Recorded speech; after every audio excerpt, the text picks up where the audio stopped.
नमस्कार। आज हम बात कर रहे हैं भारत में आमतौर पर दो तरीके से टैक्स लगता है, एक डायरेक्ट टैक्स, दूसरा इनडायरेक्ट टैक्स। डायरेक्ट टैक्स को हम अपनी आम भाषा में इनकम टैक्स कहते हैं। इनडायरेक्ट टैक्स में काफ़ी सारे टैक्सेस आते हैं, पर आमतौर पर जो हमें जानकारी है, जो आम लोग जानते हैं, वो सिर्फ गुड्स एंड सर्विस टैक्स के बारे में ही जानते हैं। इसके अलावा भी काफ़ी टैक्स होते हैं। तो जीएसटी से पहले सेल टैक्स होता था, तो कलेक्शन के दो माध्यम हो गए, इनकम टैक्स और जीएसटी, यानी डायरेक्ट और इनडायरेक्ट टैक्स। इनके अलावा जो इसमें एडिशन है वो बात अलग से है। तो अब हम बात करेंगे इनकम टैक्स कौन देता है। इनकम टैक्स वह आदमी देगा जिसने कोई इनकम कमाई है, यानी जो कमाने वाला है, जिसके पास आमदनी है, टैक्स देने वाला भी वही होगा। इसे इनकम टैक्स कह सकते हैं या हम डायरेक्ट टैक्स भी कह सकते हैं। कर का बोझ उस पर ही पड़ेगा जिसने पैसा कमाया। अब इनकम टैक्स को हमारे इनकम टैक्स एक्ट 1962 ने कुछ 5 कैटेगरियों में डिस्क्राइब करा है। कैसे कैसे बात करते हैं, जैसे अगर आप सैलरीड आदमी हो तो आपको सैलरी आएगी, सैलरी पर टैक्स देना पड़ेगा। दूसरा हेड आता है हाउस प्रॉपर्टी का। हाउस प्रॉपर्टी में अगर आपकी कोई प्रॉपर्टी है, चाहे वो रेजिडेंशियल हो, कमर्शियल हो, जो अगर वो कोई किराया कमा कर दे रही है, कोई भी आमदनी उससे हो रही है, तो उसका टैक्स आपको हाउस प्रॉपर्टी में देना होगा। तीसरा हेड है जी बिजनेस एंड प्रोफेशन का। बिजनेस एंड प्रोफेशन में अगर आप कोई मैन्युफैक्चरिंग हो, ट्रेडर हो, सर्विस प्रोवाइडर हो, तो इस हेड के अंतर्गत आपको अपना जो भी खर्चों का और कमाई का ब्यौरा है वो देना पड़ेगा, और जो आपकी आमदनी आएगी, प्रॉफिट आए या जो भी आप डिस्क्राइब करेंगे, उस पर आपको टैक्स देना होगा। ये बिजनेस प्रोफेशन में हो गया। चौथा आ जाता है G capital gain. Capital gain एक टैक्स है जो कैपिटल एसेट्स पर लगता है। कैपिटल एसेट क्या है वो भी हम बात करेंगे। अगर कैपिटल एसेट्स को बेचा जाता है या ट्रांसफ़र करा जाता है तो कैपिटल गेन टैक्स आ जाता है। कैपिटल गेन टैक्स को 2 पीरियड के बेसिस पर 2 टुकड़ों में बांट दिया, शॉर्ट टर्म और लॉन्ग टर्म। शॉर्ट टर्म में अमूमन जो टैक्स का रेट है कम रहता है, लॉन्ग टर्म में ज़्यादा रहता है।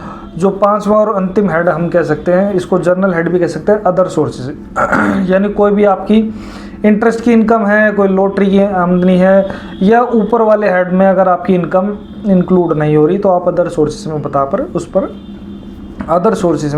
उस पर टैक्स दे सकते हैं।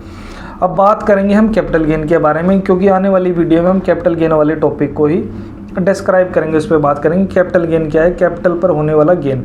अब कैपिटल पर होने वाला गेन के यानी कैपिटल गेन तब होगा जब कोई कैपिटल एसेट ट्रांसफर होगा। अब बात है कैपिटल एसेट क्या है। कैपिटल एसेट से कोई भी प्रॉपर्टी, चाहे वो आपके बिजनेस में काम आ रही हो या आप पर्सनली ले रहे हो, अगर आप उसको बेचते हो, ट्रांसफ़र करते हो, तो उस पर कैपिटल गेन का टैक्स लग जाएगा। इसके अलावा कैपिटल गेन लगता है शेयर्स और सिक्योरिटीज़ पर। अगर आपने उन्हें लॉन्ग टर्म या शॉर्ट टर्म, जो भी आने वाली वीडियो में बात करेंगे क्या होता है लॉन्ग टर्म शॉर्ट टर्म, अगर आपने उनको बेचा तो उस पर टैक्स लगेगा।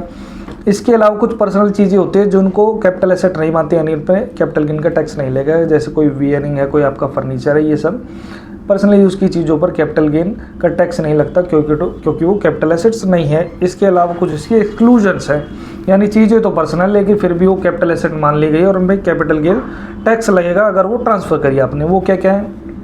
ज्वेलरी हो गई, कोई आर्कियोलॉजिकल आर्ट है, कोई पेंटिंग है, ड्राइंग है, या कोई भी ऐसी एक्सेप्शन चीज़ है या एंटीक चीज़ है जिसको आप ट्रांसफ़र कर रहे हो, तो वो कैपिटल एसेट्स मानी जाएगी और उस पर कैपिटल गेन का टैक्स लगेगा। इसके अलावा जो रूरल एग्रीकल्चर लैंड होती है वो भी एक्सक्लूड है कैपिटल एसेट की परिभाषा से, यानी एग्रीकल्चर लैंड रूरल एरिया में है तो उस पर टैक्स नहीं लगेगा। लेकिन अगर वो अर्बन एरिया में है तो उस पर कैपिटल गेन टैक्स लग जाएगा। अब अर्बन एरिया क्या है उसको आगे हम डिस्कस करेंगे। अब बात आ जाती है हमारी कैपिटल एसेट्स की परिभाषा होगी। इसमें से और जो मेन एक्सक्लूजन है, जो मोटे मोटे अपडेट आई हैं कुछ पिछले समय में, जैसे गवर्नमेंट ने गोल्ड मोनेटाइजेशन स्कीम लाई थी, उसको अगर आप कंप्लीट करते हैं उस स्कीम में आप एनरोल होने के बाद, तो भी आपको कैपिटल गेन टैक्स नहीं लगता।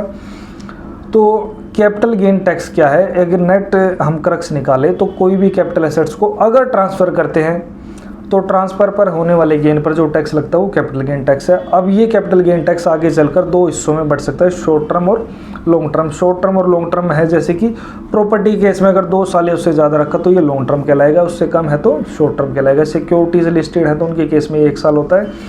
अनलिस्टेड सिक्योरिटी में ये पीरियड 2 साल का हो जाता है, यानी 2 और उससे ज़्यादा का समय है तो ये लॉन्ग टर्म कहलाएगा, अदरवाइज शॉर्ट टर्म कहलाएगा। तो आने वाली हमारी वीडियोस में हम कैपिटल गेन पर ही बात करेंगे।